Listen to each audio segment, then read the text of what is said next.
ಆತ್ಮೀಯ H16 news ಅರ್ಥಾತ್ ಹೇ ಸೀತಾರಾಮಿಗೆ ಸ್ವಾಗತ. ನಾನು ನಿಮ್ಮವ MI ಅಥವಾ ಮಲ್ಲಪ್ಪ ಜೋತಾವ. ಈಗ ಮತ್ತೊಂದು ಹೊಸ ಸಮಸ್ಯೆ ಬಂದುಬಿಟ್ಟದ. ಹೈಕೋರ್ಟ್ ಡಿಸಿಷನ್ದಿಂದಾಗಿ ಯಾರು UGC ಮಟ್ಟದ ವಿದ್ಯಾರ್ಹತೆಯನ್ನು ಪಡೆದಿಲ್ಲ, PhD ಅಥವಾ ನೆಟ್ಟೋ ಸೆಟ್ಟೋ ಕೆಸೆಟ್ಟೋ ಪಡೆದಿಲ್ಲ, ಅವ್ರಿಗೆ ಇನ್ನು ಪ್ರಥಮ ದರ್ಜೆ ಕಾಲೇಜುಗಳಿಂದ ಅತಿಥಿ ಉಪನ್ಯಾಸಕ ವೃತ್ತಿಯಿಂದ ಮನೆಗೆ ಹೋಗಿರಪ್ಪ ಅಂತೇಳಿ ಆಜ್ಞೆಯನ್ನು ನಮ್ಮ ಶಿಕ್ಷಣ ಇಲಾಖೆ ಹೊರಡಿಸಿಬಿಟ್ಟದು. ಉನ್ನತ ಶಿಕ್ಷಣ ಇಲಾಖೆ ಅದು ಹೈಕೋರ್ಟ್ ಒಂದು ನಿರ್ಧಾರ ಕೊಟ್ಟಿತ್ತು. ಅದರ ಪ್ರಕಾರ ನಾವು ಪಾಲಿಸ್ತಾ ಇದ್ದೀವಿ. UGC ಈ ರೀತಿ ನಮ್ಗೆ ನಿರ್ದೇಶನದ, ಅದಕ್ಕೆ ನೀವು ಮನೆಗೆ ಹೋಗ್ಬೋದು ಅಂಥೇಳಿ ಎಲ್ಲರಿಗೂ. ಯಾಕೆಂದರೆ ಜನವರಿ 13 ಅವ್ರಿಗೆ 3 ವರ್ಷ ಟೈಮು ಕೊಟ್ಟಿದ್ರು ನಮ್ಮ ಸರ್ಕಾರ ಇದ್ದಿದ್ದು. ಈ 3 ವರ್ಷದಲ್ಲಿ ನೀವು ನೆಟ್ಟ ಸೆಟ್ಟ ಅಥವಾ ಮತ್ತೆ ಇದನ್ನು ಮುಗಿಸ್ಕೊಳ್ರಿ ಅಂತೇಳಿ, ಮತ್ತು MPhil ಸಹಿತ ಕೌಂಟ್ ಆಗೋದಿಲ್ಲ ಅನ್ನೋದು ಹೇಳಿದ್ದಾರೆ ಇವತ್ತು. ಹೀಗಾಗಿ 440 ಕಾಲೇಜುಗಳು, ಸರ್ಕಾರಿ ಕಾಲೇಜುಗಳು, ಪ್ರಥಮ ದರ್ಜೆ ಕಾಲೇಜುಗಳಿಂದ ಅಲ್ಲಿ ಕೆಲಸ ಮಾಡೋರು 10,976 ಜನ ಉಪನ್ಯಾಸಕರು ಅಂದರೆ ಅತಿಥಿ ಉಪನ್ಯಾಸದ ಕೆಲಸ ಮಾಡ್ತಾ ಇದ್ದಾರೆ. 2023-24 ಇಷ್ಟಿದ್ರು ಅವರು 10,976 ಜನ ಇದ್ದರು. ಅದರಲ್ಲಿ ಈಗ UGC ವಿದ್ಯಾರ್ಹತೆ ಹೊಂದಿದವರು 5,623 ಇವರಿಗೆ ಅವಕಾಶದ ಮುಂದೆ ಮಾಡ್ರಿ ಅಂತೇಳಿ. ಉಳಿದವ್ರಿಗೆ UGC ವಿದ್ಯಾರ್ಥಿ ಪಡೆಯದವರು 5,353 ಜನ ಇದ್ದಾರೆ. ಇವರಿಗೆಲ್ಲ ಗೇಟ್ ಪಾಸ್ ಕೊಟ್ಬಿಟ್ಟಿದ್ದಾರೆ. ಇವತ್ತು ಕಳೆದ 20 ವರ್ಷಗಳಿಂದ ಅಥವಾ 2 ದಶಕ್ಕಿಂತ ಹೆಚ್ಚಿಗೆ ಕೆಲಸ ಮಾಡೋದು ಬಂದಿದ್ದರು. ಆರಂಭದಲ್ಲಿ ಪಾಪ 1,200 ಅದಕ್ಕೆ ಕಡಿಮೆ ಕೊಟ್ಟರು ಸಹ ತೊಗೊಂಡ್ಕೆಲ್ಲ ಫ್ರೀಯಾಗಿ ದುಡಿದಂಥ ಅನೇಕ ಜನ ಇವತ್ತು ಮನೆಗೆ ಹೋಗುವಂಥ ಪ್ರಸಂಗ ಬರ್ಲಿಕ್ಕತ್ತದ. ಈ ಪ್ರಾಧ್ಯಾಪಕರಿಗೆ, ಸಹ ಪ್ರಾಧ್ಯಾಪಕರಿಗೆ ಹೀಗಾಗಿ ಏನಪ್ಪ ಇದು, ಯಾಕಂದ್ರೆ ಸಣ್ಣ ಹೊಡೆತಲ್ಲ ಪಾಪ, ಮತ್ತೊಂದು ಉದ್ಯೋಗ ಬರೋದಿಲ್ಲ ಪಾಪ ಈ ಲೆಕ್ಚರರ್ಗಳಿಗೆ ಅಥವಾ ಈ ಉಪನ್ಯಾಸಕರಿಗೆ.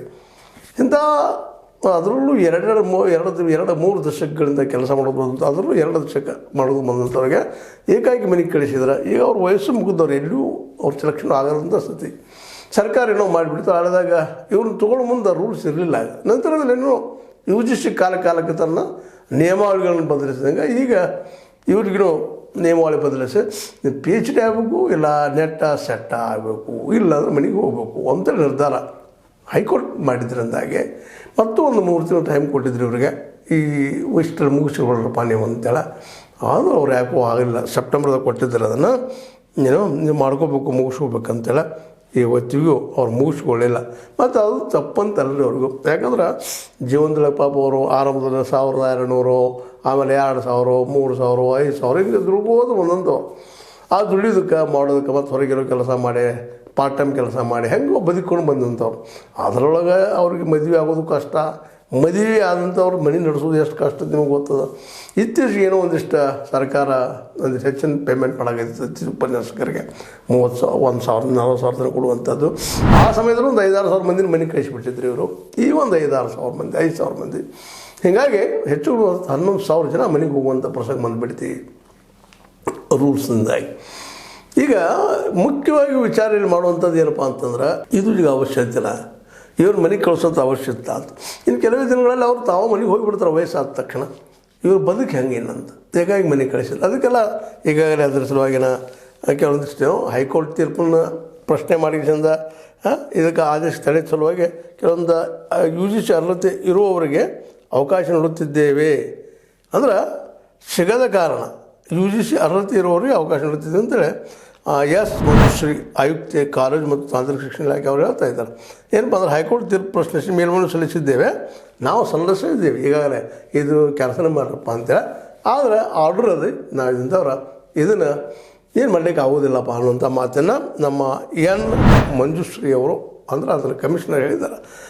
ಮತ್ತು ಇನ್ನೊಂದು ಕಡೆ ಏನಪ್ಪ ಅಂತಂದ್ರೆ ಸರ್ಕಾರಿ ಈ ಒಂದು ಪ್ರಥಮ ದರ್ಜೆ ಕಾಲೇಜಲ್ಲಿ ಕೆಲಸ ಮಾಡುತ್ತಿರುವಂಥ ಅತಿಥಿ ಉಪನ್ಯಾಸಕರ ರಾಜ್ಯ ಸಮನ್ವಯ ಸಮಿತಿಯ ಅಧ್ಯಕ್ಷರಾದಂಥ ಸೋಮಶೇಖರ್ ಸಿಮೋಗಿಯವರು ಸೇವಾ ಭದ್ರತೆಗೆ ಕ್ರಮ ಕೈಗೊಳ್ಳುವುದಾಗಿ ಸರ್ಕಾರ ಭರವಸೆ ನೀಡಿತ್ತು.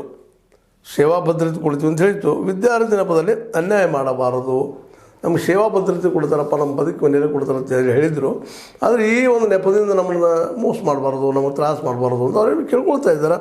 ಅದಕ್ಕೆ ಸರ್ಕಾರ ಈಗ ಹೇಳಿ ನೋಡಿದ್ರಿ ನೀವು, ಹೈಕೋರ್ಟ್ ತೀರ್ಪು ನಾವು ಪ್ರಶ್ನೆ ಮಾಡಿ ಹೋಗಿದ್ದೀವಪ್ಪ, ಅದರ ನಿರ್ಧಾರ ಬರೋ ತನಕ ನಾವೇನು ಮಾಡಲಿಕ್ಕೆ ಸಾಧ್ಯ ಇಲ್ಲ ಅಂತ ಅವ್ರು ಹೇಳಿದ್ದಾರೆ.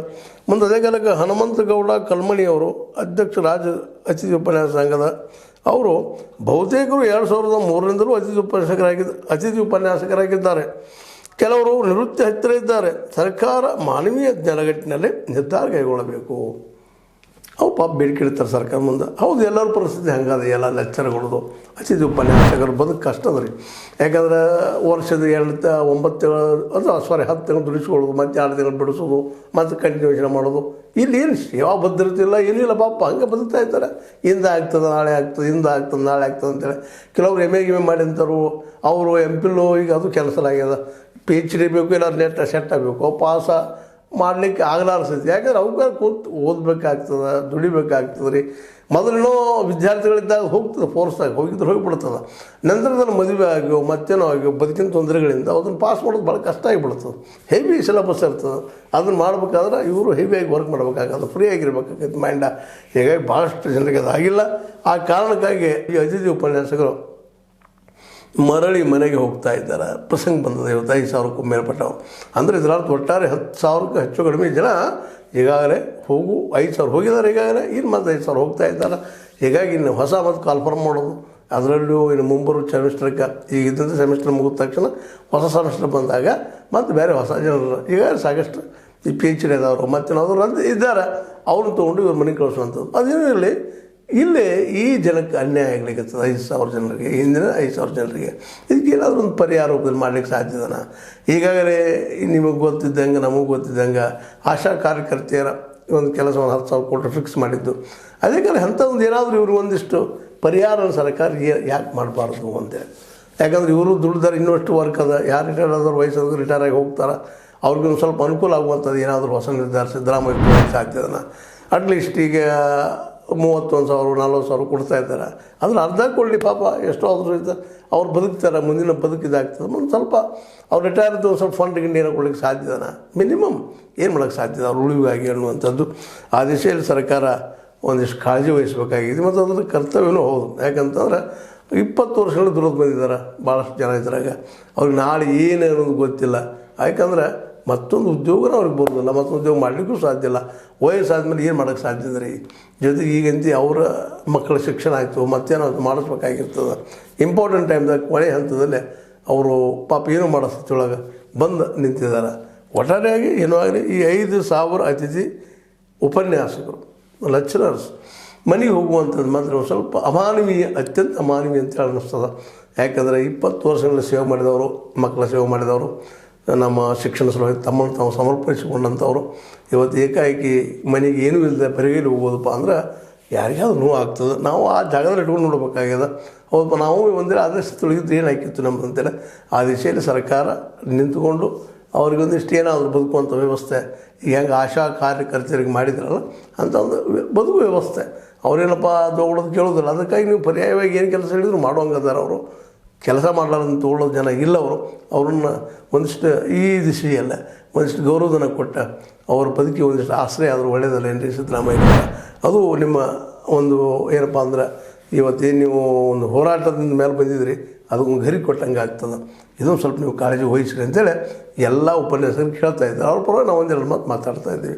ಯಾಕಂದರೆ ಅವರ ಜೊತೆಗೆ ಅವ್ರು ಬದುಕದಲ್ಲ, ಆ ಬದುಕಿಗೆ ಒಂದಿಷ್ಟು ಆಸರ ಆಗಲಿ ಅಂತ ಹೇಳ್ತಾ 5,000 ಉಪನ್ಯಾಸಕರ ಪರಿಸ್ಥಿತಿ ಇವತ್ತು ಅದಂತರ ಆಗ್ಯದ. ನಾಳೆ ಹೆಂಗಪ್ಪ ಅನ್ನೋ ಸ್ಥಿತಿ ಅದ.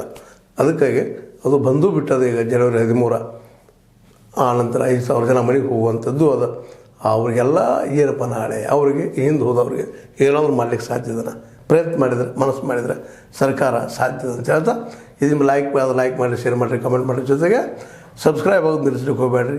S16 ನ್ಯೂಸ್ ಅರ್ಥಾತ್ ಸೀತಾರಾಮನು ಸತ್ಯದ ಕೈಗಳಲ್ಲಿ ವಂದನೆಗಳು.